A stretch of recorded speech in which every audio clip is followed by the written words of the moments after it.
अथ श्री साई सच्चरित अध्याय 41। श्री गणेशाय नमः, श्री सरस्वत्ये नमः, श्री गुरुभ्यो नमः, श्री कुलदेवताये नमः, श्री सीतारामचंद्राभ्याम नमः, श्री सद्गुरु साईनाथाय नमः। या अध्यायात मागील अध्यायातील एक कथा चालू ठेवली आहे। एका होळी पौर्णिमेच्या दिवशी बाबा तसबीर रूपानं अचानक हेमाडपंतांच्याकडे आले, हीच ती कथा। बाबांनी त्यांना स्वप्नात दर्शन देऊन सांगितलं होतं की मी आज तुझ्या घरी जेवायला येईन, आणि त्याप्रमाणे जेवायच्या वेळी बरोबर ते तसबीर रूपानं त्यांच्याकडे आले।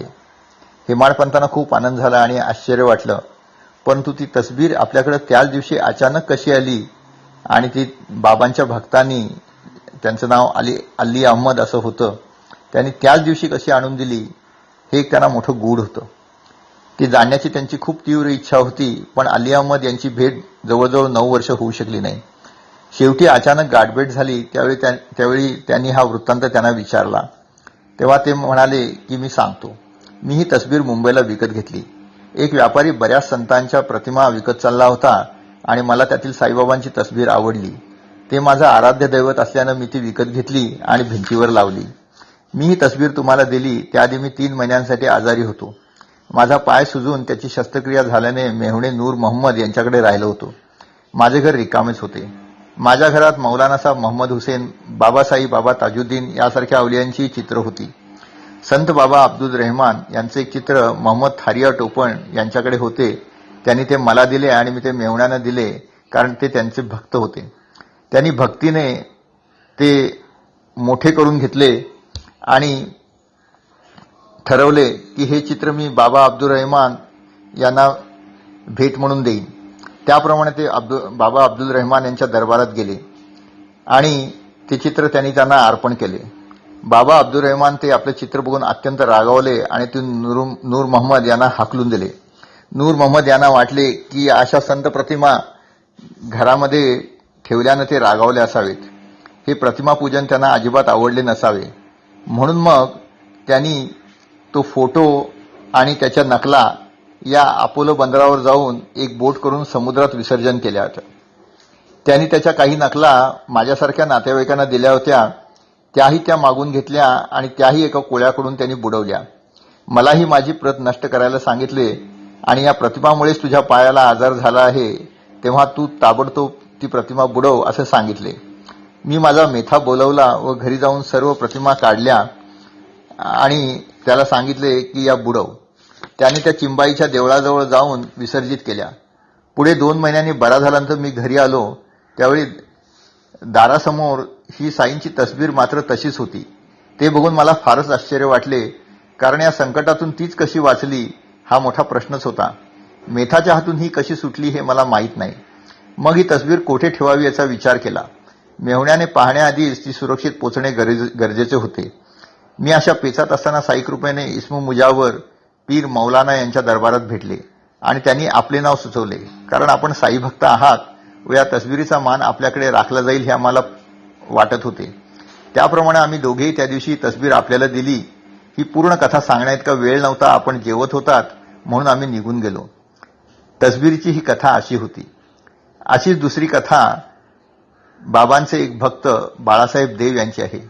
त्यांना ज्ञानेश्वरी वाचण्याची इच्छा होती। दिवसा नोकरी झाल्यानंतर रात्री ती वाचण्याचा त्यांनी अनेकदा प्रयत्न केला, पण काही ना काही विघ्न येऊन ते त्यांना जमेना। इतर ग्रंथ वाचन होई, पण ज्ञानेश्वरीत मात्र विघ्न येत। दररोज 5 श्लोक सुद्धा जमेनात। तेव्हा देवाने बाबांना प्रार्थना केली आणि ही ज्ञानेश्वरी वाचण्याची इच्छा पूर्ण करण्याचा भार त्यांच्यावर टाकला। बाबा वाच म्हणतील तेव्हाच वाचायचं असे ठरवले। 1914 साली फेब्रुवारी देव शिर्डीला सहकुटुंब आले व जोगांशी बोलता बोलता हा ज्ञानेश्वरीचा विषय निघाला। जोग म्हणाले, मी सांगतो एक युक्ती करा। ज्ञानेश्वरीची पोथी बाबांना द्या आणि त्यांचा हस्तस्पर्श होऊन परत घ्या, मग तुमचा प्रश्न सुटेल। देव म्हणाले की मी हा भार बाबांच्यावर टाकला आहे, ते माझे मन जाणतात। मी आता कुठली युक्ती करणार नाही, बाबाच माझा प्रश्न सोडवतील। नंतर बाबांच्याकडे देव गेले। त्यांनी बाबांना 20 रुपये दक्षिणा दिली। संध्याकाळी बाळकराम भेटले। देवाने त्यांना त्यांच्यावर साई कृपा कशी झाली विचारले। त्यांनी आरती झाल्यानंतर सांगतो असे म्हटले। पुन्हा दुसऱ्या दिवशी सकाळी बाबांच्याकडे देव गेले आणि बाबांनी 20 रुपये मागितले। देवाने ते दिले। दुसऱ्या दिवशी पुन्हा आरतीला देव गेले बाबांनी देवांची चौकशी केली आणि म्हटले की आपण तिथे कुठे कोपऱ्यात बसलात, आपण दक्षिणा द्यायला घाबरता का, पैसे कुणाचे आहेत? देव म्हणाले पैसे आपले आहेत. मग बाबा म्हणाले की मग तुम्ही लपता का, या इथे बसा, पळू नका. दुपारी आरती झाली आणि मग देवानी पुन्हा बालक्रमाला साईकृपा कशी झाली हे विचारले. बालक्रमाने वृत्तांत सांगायला चालू करताच बाबांचा भक्त चंद्रू तिथे आला आणि त्यानं देवांना निरोप दिला की बाबांनी आपल्याला बोलवलेले आहे. त्याप्रमाणे देव बाबांच्याकडे मशिदीत गेले. बाबांनी त्यांना पुन्हा 25 रुपये दक्षिणा मागितली आणि देवांना म्हणाले की तुम्ही माझी चिंधी चोरली ती द्या. देव म्हणाले की मी नाही घेतली. मग बाबा म्हणाले शोध इथंच कुठेतरी ती असेल. देवांनी शोधले पण त्यांना काही ती मिळेना. देवानी काही मिळत नाही म्हटल्याबरोबर बाबा अत्यंत क्रुद्ध झाले आणि त्यांनी देवांना शिव्याशाप सुरू केले. आरडाओरडा केला आणि देवांना म्हातारा झालास तरी चोऱ्या करतोस का म्हणून शिवीगाळ केली. मशीद दणाणून सोडली. देवांना वाटले की आता बाबा मारतील की काय, इतके ते कोपले होते. मग त्यांनी देवांना हाकलून दिले. देव वाड्यात परतले. बाबांचा आरडाओरडा नंतरही तासभर चालू होता. मग त्यांनी देवांना परत बोलवले आणि म्हटले की मी म्हाताऱ्याला जीवाला लागेल असे बोललो, पण मी काय करणार, त्यांनी चिंधी चोरलेलीच होती. मग त्यांनी देवांना परत दक्षिणा मागितली. देव देऊ लागताच ते म्हणाले की नको, तू सकाळी 2दा दिली आहेस, आता नको. मग बाबांनी म्हटले की आताशा आपण काय करता? देव म्हणाले की मी काही नाही करत आहे. मग बाबा म्हणाले की आपण ज्ञानेश्वरी वाचा, वाड्यात वाचा आणि सर्वांना निरूपणही करा. मी तुम्हाला गुरुपदेशाचा संपूर्ण शेला द्यायला बसलो असताना तुम्ही त्याच्या चिंध्या का चोरता? मग देवांना चिंधीचा अर्थ कळला. त्यांनी बालक्रमांना गुरुकृपेविषयी विचारले. त्याचा बाबांना राग आला होता आणि म्हणूनच ते देवांच्यावर नाराज झाले होते.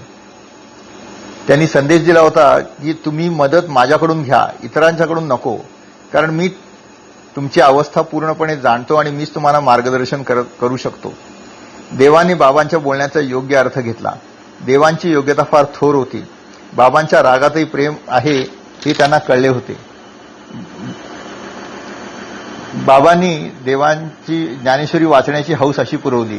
नुसती आज्ञा देऊन ते थांबले नाहीत, तर एप्रिल 1914ला त्यांनी देवांच्या स्वप्नात जाऊन पोथी समजते का हेही विचारले. देवांच्या डोळ्यात पाणी आले आणि ते म्हणाले की आपली कृपा असल्याशिवाय ती मला कशी कळणार? बाबा म्हणाले की आपण फार घाई करता, माझ्याजवळ बसा व वाचा. देवाने विचारले की मी काय वाचू? बाबा म्हणाले अध्यात्माचा भाग वाचा. त्याप्रमाणे तसे करत असताना स्वप्न भंगले. बाबांनी वर्षभराने देव ज्ञानेश्वरी नीट वाचतात की नाही याची खातरजमा केली होती. देवांना काय वाटले असेल याची आपल्याला कल्पना येईल. साईकृपेचा असा प्रत्यय सर्वांना वेळोवेळी आला आहे असे लिहित भक्त हेमाडपंत हा अध्याय पूर्ण करतात. श्री सद्गुरू साईनाथ अर्पणमस्तु. शुभम भवतु, शुभम भवतु, शुभम भवतु.